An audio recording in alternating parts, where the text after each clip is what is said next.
Куповната моќ на граѓаните во државата расте значително во споредба со она од пред неколку години. Во моментов таа е поголема од неколку земји на Европската Унија, а критиките од опозицијата за економската состојба Мицковски не ги зема за сериозни. Да, имаше од опозицијата одредени пораки и од некои од медиумите кои што имаат исто мислење со опозицијата изминативе денови.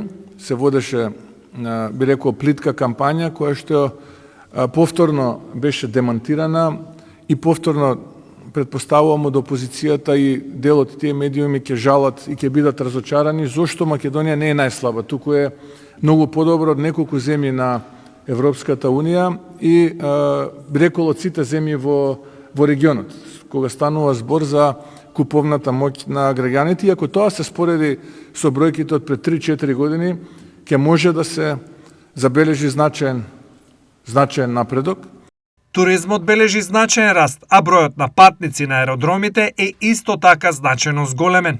Бројот на летови и бројот на патници во првите 7 месеци, ќе ме коригира Александар, веќе не е 1, 2, 3% зголемен споредено со претходната година, туку зборуваме за 20, 30, 40%. Тоа е нешто кое што навистина представува нешто значајно и тоа нас не мотивира да продолжиме во таа насока и во периодот кој што следи, бидејќи туризмот е еден од приоритетите на владата.